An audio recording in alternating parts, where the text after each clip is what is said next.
When we have buzzards over there, Bilbo will hear them through the cloud, whereas Rosie's still sat there oblivious.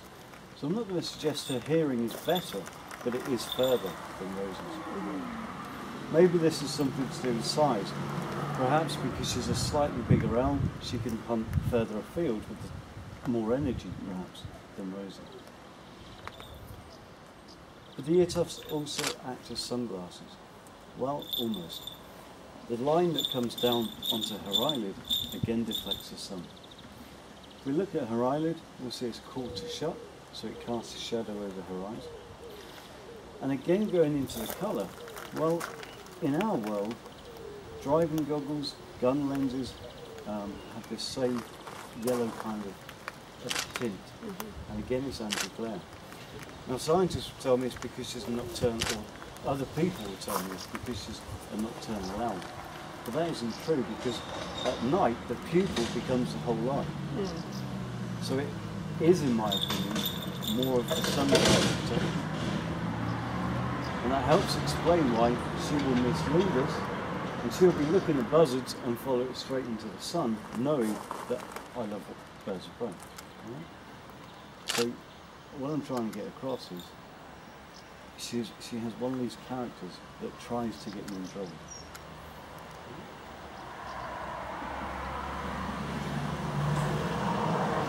About 35-year lifespan in captivity, 9 to 10 years in the wild, because again they're away from humans. However, they did find 100,000 oven-ready owls, and most of them were these guys here. So you can see we could soon endanger this owl, although at the moment she's common. If they carry on like that, she won't be. How old is she? 5.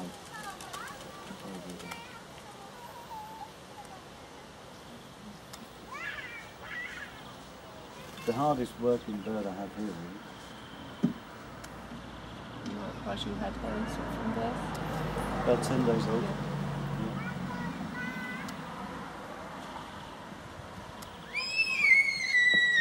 Her character, we'll often take her in the car, and she'll sit in the passenger seat, and as we're driving along, being very observant, as we go on country lanes, she'll hunker down in the seat to protect herself. When I get out the car, no one can get in the car. And when I come, because she'll sit in my seat and actually defend the car, and when I come back, she'll sit back in her seat. When Kerry comes back, she'll defend my seat. So when we talk about the birds having character, they really do.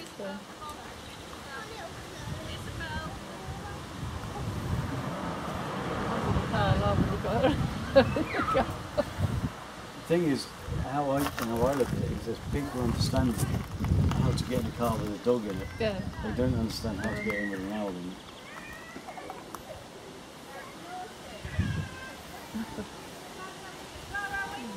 So 14 bones in the neck. She's given me quite a good example there.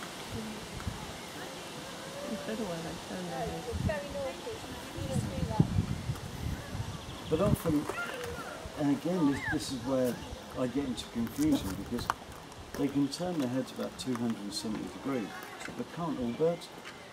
Do you know what I mean? Yeah. Maybe the owl, because it has a wider face, or whether it can turn a couple of degrees more, but it isn't much more.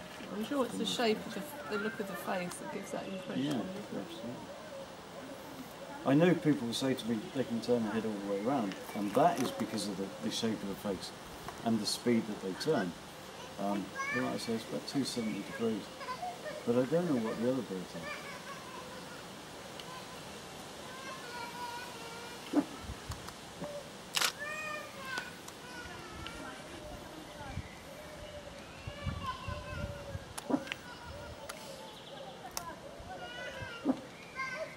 Compared to Rose and these, their eyes completely different colour. And also, Rosie, with the full face, her eyes look tiny. But in proportion, they're the same size. It's just hers are less covered, if you like.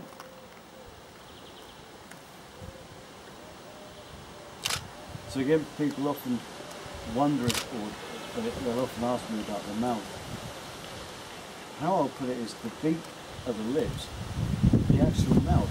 As a general rule of thumb, if you look from the pupil of the eye down, you'll see the gape of the mouth. That indicates the prey she's going to be taking. Because owls follow their prey whole, in general, she's going to be hunting full-grown rats and anything smaller, including birds, bats, moths, and insects and things. Rose, Bilbo. Wait. No, wait. Wait. Bilbo. Wait. Hey. No. You're not going to wait. You're going to mess about. And then told me off. Oh, nice one. They always look grumpy. She always got a downturn or a mouth.